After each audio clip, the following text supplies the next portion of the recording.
Bismillahirrahmanirrahim. Assalamu alaikum everybody. This is Dr. Huma Qureshi. I am a gastroenterologist and I am the national focal point for hepatitis. And today I'll be sharing with you the issue of the missing millions for hepatitis C and how we will tackle this and what's the way forward for Pakistan. So this slide actually shows you the importance of data for hepatitis in Pakistan. And if you see that this slide, this is the world map of 1999, where it shows that the prevalence of hepatitis C in Pakistan is shown as a low to intermediate endemicity prevalence.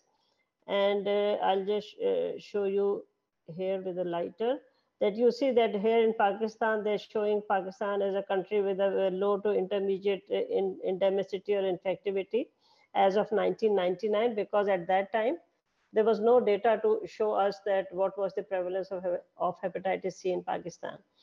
Then in 2008, I undertook the hepatitis prevalence survey for Pakistan. That was the first prevalence survey for Pakistan. This was done through the Pakistan Medical Research Council and was supported through the Ministry of Health. So this data was, when this data became public, then you see that in 2014, the world map now for hepatitis C shows Pakistan as a country with a very, very high prevalence. It's shown as red, with a prevalence of, any country having a prevalence of more than 3% is said to be a high prevalence country. And here we in Pakistan at that time had a prevalence of 5%. So that's the importance of the data, that once you have the data, then you really know what is the prevalence and what to do about the problem. So following this data, we see that Pakistan was rated as the second highest hepatitis C prevalence country in the world. And this is the report by Homi Razavi, which was reported in Hepatology 2014. Then we undertook, Punjab undertook their survey in 2018, and I undertook the Sindh survey in 2019. And the prevalence, which was previously 5%, has now gone up to 7.5%. So you see there's a 2.5% rise in the prevalence.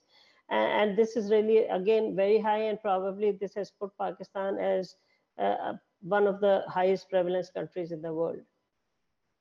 If you see the risk factors for the disease, then, these were compared in 2018 with 2019. And you see all these risk factors, the blood transfusions, use of therapeutic injections, hospitalizations, dental treatment, surgeries. All these risk factors are actually coming from the healthcare settings. So the infection is actually coming out from our own hospitals and clinics. So blood transfusion stands out as one of the highest prevalence cause for hepatitis in Pakistan, followed by, this number, this is actually 14%. From 17%, it has gone down to 14.8%. Then the use of injections, you see the hospitalizations, dental treatments, and surgeries, they all have gone up. So apparently, the infection is still continuing to come out from the healthcare settings. And this is what we call as the tap for hepatitis, that until and unless we close this tap, this infection will continue to bother us. This is the disease burden model, which is simulating the disease progression over time. You all know it very well, but I'll just very briefly go over it to show to the audience that once we have acute hepatitis C, then almost 20 to 30% people will clear the virus automatically or naturally or spontaneously, while 80% will progress to various grades of hepatitis, fibrosis, and cirrhosis, ultimately leading to cirrhosis, decompensation, and even liver cancer. So these are the 80% people who will progress to all these different grades of hepatitis over next 15 to 20 years. And that is why it is called as the silent killer, because the virus, when it enters the body, does not show any signs and symptoms from F0 to almost F2 or fibrosis 2. And after this, it starts to show signs and symptoms. and then the disease kind of becomes irreversible or difficult to treat. So that is why it is called as the silent killer. And we have to actually pick these patients before they go into this chronicity. So we can actually save these 80% people if we really pick them early in the disease phase and cure them with the treatment. So these are the WHO targets to eliminate hepatitis by 2030, and it says that for each country, at least 90% of the people who have chronic hepatitis should have been diagnosed. And of those 90%, the 90% out of these 90%, another 90% should be put to treatment, and out of these 90% should be treated and cured. And there should be a 90% reduction in the new infections and a 65% reduction in the hepatitis C related deaths. So these are very, very ambitious targets, but these are doable, provided we really work hard on screening the people or the population and treating them as we see them. So this slide shows you the hepatitis C test treatments which have been undertaken by the different hepatitis prevention programs from 2011 to 2020. So this is almost a 10 years data. And you see that in 10 years, we have actually treated about 472,000 people through the hepatitis program. And this number is actually very, very low as compared to the high prevalence of disease that we have. Pakistan has been very fortunate to be a country which is producing the direct acting antivirals, and these are generic antivirals that Pakistan is producing. And these are the most cost effective antivirals in the world. And they're very, very effective, and the cure rate is over 96%. So currently we are using two kinds of DAAs. The first line of treatment that we prefer is the combination of the sofosbuvir and daclatasphere. And those who do not respond to this, which is about 2 to 3%, they go to valpatasvir. The cost of valpatasvir is almost about 4 or 5 times as that of sof and dacla. So that's why we prefer sof and dacla for most of the population, and only selected or non-responders go to the other treatment option. So once we got these very effective DAs available in Pakistan, which were very cost effective and easy to take. So then the technical advisory group on hepatitis worked hard to develop the national hepatitis C testing and treatment guidelines. These were revised. These were first made in 2016, and then they were revised in 2018. These guidelines have been developed for the use by the general practitioners and not by the consultants or the specialists. And the intention is to treat everyone who is eligible for treatment or who can be treated. And the guidelines have been made so simple that you see that people undergo a finger prick or finger stick anti-HCV or a rapid test. And all those who are positive on anti-HCV undergo a PCR. And those who are PCR positive, they undergo a blood CP and a AST. And through this, we calculate the APRI score to define the duration of treatment. And then these people are put on treatment. And then after 12 weeks of stopping the treatment, 12 weeks after stopping the treatment, they undergo a PCR again to find out the cure. We don't recommend genotyping. We don't recommend quantification of the PCR. We don't recommend fibroscans. And this all actually saves almost about 30,000 rupees per patient. And this is such a simple algorithm that even a general practitioner can do it sitting at the clinic. So the treatment duration, as I told you earlier, is generally 12 weeks for people who have mild to moderate fibrosis, and in people who have cirrhosis without decompensation, while 24 weeks treatment is generally recommended for patients who have a decompensation, and they are often referred to the specialist. We don't recommend the GPs to treat the people who have advanced cirrhosis or decompensation. The APRI score is actually, as I told you, is a ratio of the platelet and the ALT score. and it is preferred it is recommended by WHO to be used in countries who are put in the lower middle income countries, or countries where there is issues with the out-of-pocket expenditure. The recommendation is that for people who have an APRI of less than 1.5, it is the treatment is 12 weeks, and for others it's 24 weeks. We recheck the HCV RNA after 12 weeks of stopping the treatment to see the virus clearance, but this we think is optional because if we use a public health approach, then for screening 4% people who would not respond to your treatment, we are screening 96 people unnecessarily, and this cost can be saved and passed on to some other person for checking of the HCV PCR. So using a public health approach, we are recommending that maybe we should drop the SVR if agreed by the TAG. This is the cascade of care for Pakistan. This has been developed by the Center for Data Analysis, Homi Razavi's group for Pakistan. And this was developed on the request of the Ministry of Health to Homi Razavi and the CDA. And this cascade shows that, currently we have about 7.3 million people who have the virus or the viremia. So out of these, only 28% people or 2 million people have been diagnosed or have undergone a PCR. And out of these 2 million, only 4,34,000 have been put to treatment, which is just 6% of the 28%. And those who have been put to treatment, almost all have been cured. But if you look at the WHO's recommendation, it says that 90% people who have the viremia should be diagnosed, and 90% of these should be then put to treatment.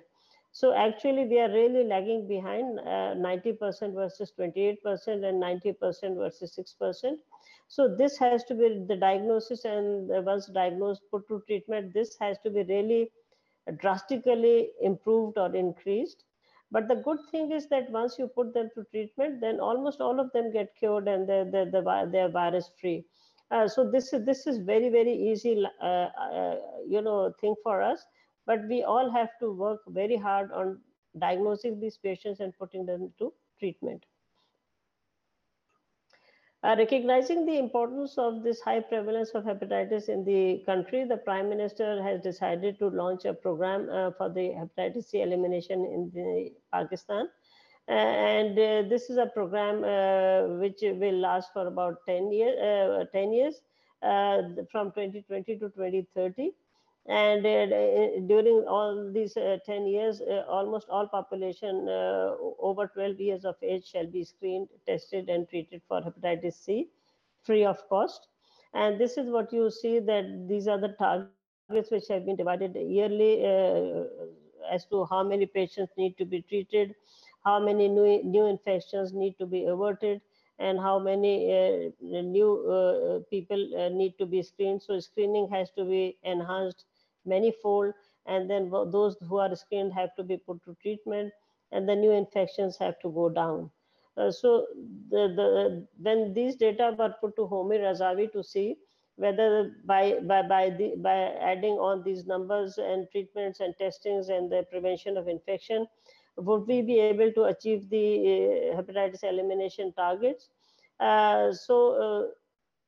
This slide actually shows that Homi Razavi reported that the Prime Minister's program will be able to support the testing and treatment for 7.3 million cases and will achieve the viral elimination in those who are already infected with hepatitis C. But this program will not achieve the elimination until new infections are reduced by 20% each year. And currently, this new infection reduction rate is not even 5%. So this really has to be enhanced many folds, so that apart from clearing these infections through the Prime Minister's program, the new infections should not come in. So once we found out that these targets are low in the Prime Minister's program, we have added these targets into the new PC1, so that once the program is launched, we are able to do the clearance accordingly. Then we also requested the CDA and Homi Razavi to show us what is the disability adjusted life years and what are the estimations for Pakistan. So they also showed us this, and this is very interesting to see that, you know, the DALYs are higher among males than in females, and this is really significantly higher.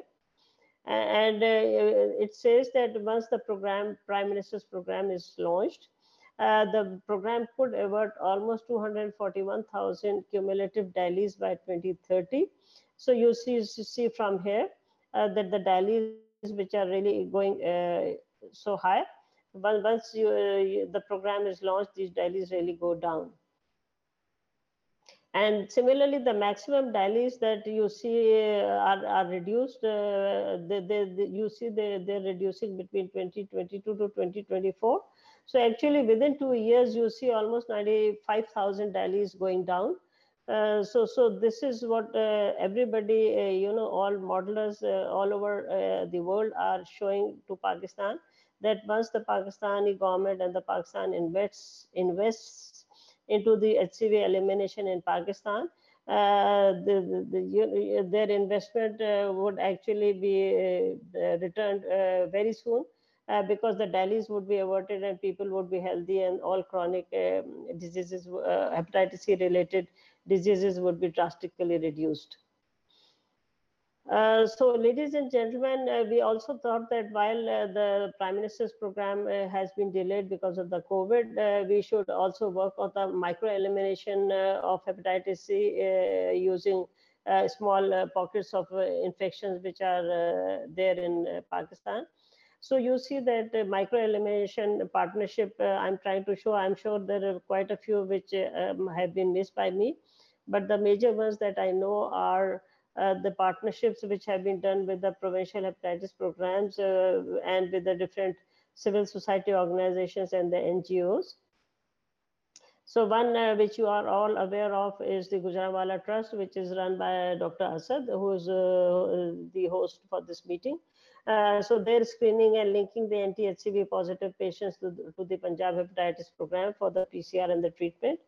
And then we have a CSO called the Health Foundation, which is actually based in Karachi, but they have outlets in Balochistan and in Punjab also. So they're undertaking free testing and treatment in the communities and in the corporate sector. And they're also doing the hepatitis B birth dose vaccination in 2 hospitals of Karachi. Then we have One Union Council in Nankana Sahab, which is run by Dr. Zahida, and you probably all know that this is undergoing a very, this is the technical support in this is coming through the WHO, and this is undertaking a classical testing and treatment using the government funding. It's all government of Punjab's funding, where this is a model where they're showing the testing and treatment of all the population. Then the Aga Khan University Hospital is also running a charity in Mali, where Mali district of Karachi, where they're doing the testing and treatment through a grant. Then this is another grant which has come from the John C. Martin Foundation, where in the slums of Islamabad, where there is free testing and treatment of 17 slums in Islamabad, which have a population of 50,000 people. And apart from clearing these 50,000 population of hepatitis C, we have also managed to clean the Islamabad police of hepatitis C, the motorway police for hepatitis C, and now we are undertaking the traffic police of Islamabad. So you see that, you know, these are small pockets of infections which are being cleaned through the micro-elimination. Then the high-risk population like MSM and transgenders are also being tested and treated for hepatitis C using the Gilead grant. And then you all know about the Sabha Foundation, which is run by the Governor of Punjab, and they're also testing and treating the hepatitis C patients through the charity. So the challenges actually are many, but the major challenge is the community mobilization to bring the community out for the screening, testing, and treatment. The nucleic acid test or the PCR is expensive and cumbersome. And I think there's a very dire need to develop or have a point of care confirmatory test so that the population can be checked at the grassroots level. So this is a very, very interesting slide that I wanted to show you. This was just shared with me on 6th of September by the Eastern Mediterranean region childhood vaccination EPI people. So you see that here we have the Gavi eligible countries, and this is the COVID coverage in the AMR. And you see Pakistan standing out amongst the Gavi eligible countries. You see Pakistan standing out as one of the best countries with more than 20% coverage of the vaccines as compared to all the other Gavi eligible countries which have not even reached the 10%. So you see this is a very, very exciting and very positive position coming out from Pakistan. So the response of COVID has been there, and we all see that the Prime Minister's program could not be launched. We see that the testing and treatment for hepatitis C also went down, but it was never stopped. It continued. The COVID response has led to great coordination amongst the provinces and the federal capital through the NCOC, and you all have seen that. Then we have a very, very active health helpline called as 1166. So this is not a COVID helpline, it's a health helpline. And this is a great addition to the public for accessing any health issues. There's a huge increase in the capacity to undertake PCRs. And the live COVID data we all see is electronically shared by the provinces with the federal government. So we strongly feel that all these trends can boost the HCV elimination program once it is launched in Pakistan. So thank you very much, ladies and gentlemen. This is all from me for the micro elimination and the missing millions that we can work and eliminate hepatitis C from Pakistan. Thank you very much.